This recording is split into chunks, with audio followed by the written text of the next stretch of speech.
তোমরা সবাই জানো যে এবার ছিল দুদিন সরস্বতী পুজো।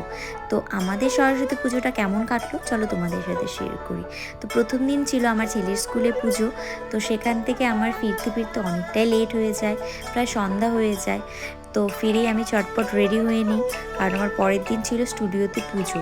তো কিছু জিনিস কেনাকাটা বাকি ছিল, তো আমি একাই চলে যাই কেনাকাটা করতে, আর বাজার থেকে আমি ফুল নিয়ে আসি।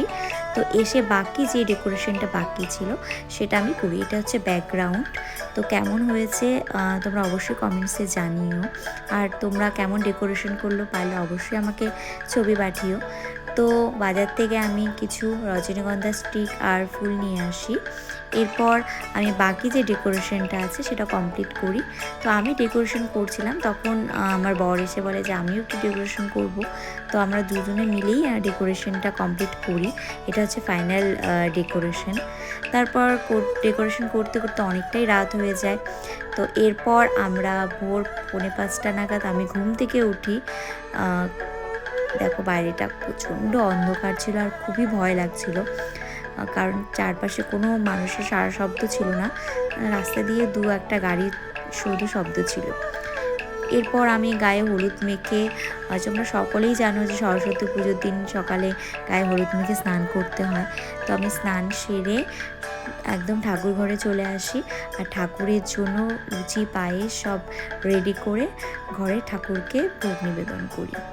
তো ভোগ নিবেদন করার পর দেখি যে বাইরে আলো ফুটে এসেছে, কিন্তু কুয়াশা তখনও ছিল।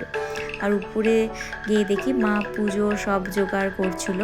এদিকে নারকেলের নাড়ু, মিষ্টি, তিলের নাড়ু, নানান রকমের ফল আর পায়েস, লুচি সব সাজিয়ে মাকে নিবেদন করা হয়েছিল। আর তারপর আমি ঝটপট রেডি হয়ে নিই, কারণ ঠাকুরমশাই তখনও আসেনি। আর ঠাকুরমশাই বলেছিল 7:30 থেকে 8টার মধ্যে ঢুকবে, কিন্তু প্রায় 9টা বাজতে চলে। তারপর ঠাকুরমশাই আসে ঠিক 9টার পরে।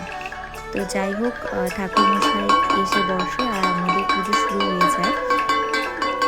আমি, মা আর রেভান বসে পড়ি পুজো দিতে।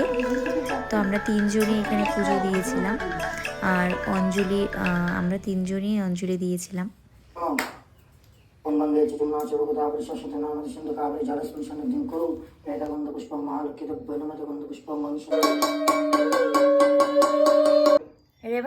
আর রেভানের জন্য এবার যেহেতু পুজোটা দেওয়া হয়েছে আমার, তো ঠাকুরমশাই জিজ্ঞেস করছিল কার নামে সংকল্প করবে, তো রেভানের জন্যই করা হয়েছে।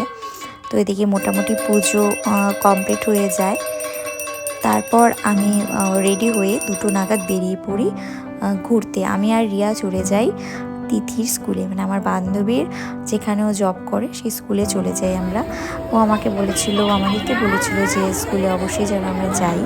তো দেখো, ও একটি বাচ্চাদের স্কুলে জব করে, তো সেখানকার ও কোঅর্ডিনেটর। তো ও আমাদের দেখাচ্ছিল ওর স্কুলটা। সত্যি ওর স্কুলটা খুবই সুন্দর আর খুবই ওয়েল মেনটেন। আমার খুবই ভালো লেগেছিলো স্কুলে গিয়ে। তো এখানে বাচ্চাদের জন্য খুবই ভালো ব্যবস্থা করা হয়েছে। পাশাপাশি দেখো বাচ্চারা যাতে খুব ভালোভাবে থাকে, কোনো রকম যাতে ওদের খারাপ না লাগে তার জন্য কত রকমের ব্যবস্থা। তাদের জন্য অনেক রকমের টেডি বিয়ারও ছিল।